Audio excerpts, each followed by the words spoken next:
On LMFM, coming up to 9:30, Irish boxer Katie Taylor has captured the nation's imagination with her stunning performances, and now she's through to the Olympic final later today.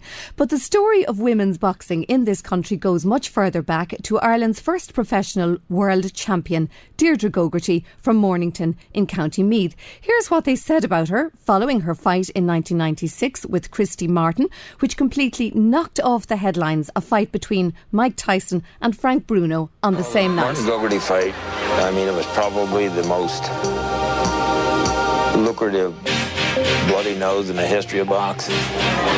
March 16th was supposed to be Mike Tyson's night, but his fight against Frank Bruno was over in the third round. It was Christy Martin's 6-round war with Irish fighter Deirdre Gogarty that stole the show. The reason the Gogarty-Martin fight captured everybody's imagination was because it displayed the one quality that boxing tests in a way that nothing else does, and that's courage. And that fight turned within a matter of seconds from being an event that was being laughed at and ridiculed in the arena to one that absolutely thrilled the people who were watching it. You need great opponents. And Deirdre Gogarty is a big, big part of the popularity of women's boxing. If she just stayed down the first time she got knocked down, women's boxing would not be where it is today. The fact that she got up and fought back bravely was the fact that made that fight compelling. I get knocked down, but I get back up again. And Deirdre Gogarty joins us now on the line from her home in Louisiana in the United States, where she's lived and worked for some time. Good morning, Deirdre. The first officially sanctioned female fight did not take place in Ireland until 2001, featuring Katie Taylor. So you missed the bus here in some ways. Yes, well, I started boxing in 1987. And it took me 4 years to actually find a match, which was basically an unsanctioned underground match in Limerick. And then I went and boxed in London in 92 and then got over to the States in 93. So I was a bit ahead of my time, and my Irish coach used to tell me I was opening doors for women 10 or 15 years behind me, and I used to say, well, I want to walk through the doors, not just open them. So it was a very frustrating time. But you must be so proud now seeing Katie today, because you did open the door for her. Well, I'm just thrilled to see the women finally have broken through, and there's really, once they got into the Olympics, I mean, it's all open now. I mean, that was the final frontier. So, and just to see the quality and just the excellent skills they're displaying, I just don't see how it's not going to stay. So I'm just thrilled that it's so successful, and we have such a fantastic fighter at the top of the heap. I mean, I'm watching her opponents, and I just don't see her not winning the gold. Well, when you saw the match yesterday with Koryeva, what did you make of it? What did you think? What was your analysis of that game?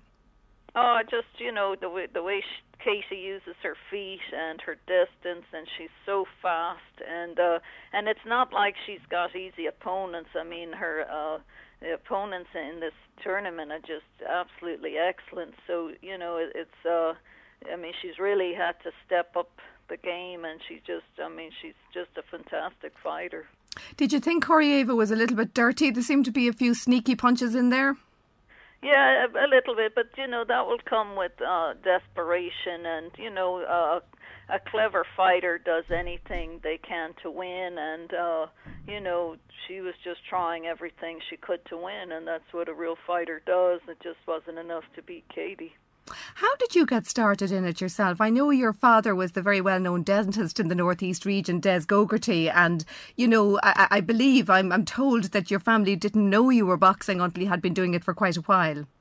Yeah, well, I actually watched a little clip of Jack Dempsey when I was about 11, and it just totally captured my imagination, because, Jack Dempsey used to beat people a lot bigger than him all the time, and I got bullied a lot, so I had great fantasies of beating up people that were bigger than me.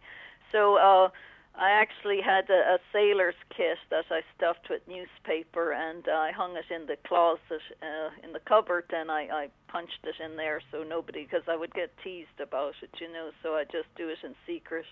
So, and my family aren't a boxing family at all, so I kind of kept it from them as much as I could. And then when Barry McGuigan won the world title in '85, I was 15, and I just totally became obsessed with the sport. But I didn't have the guts to actually go into a boxing gym until I was 17.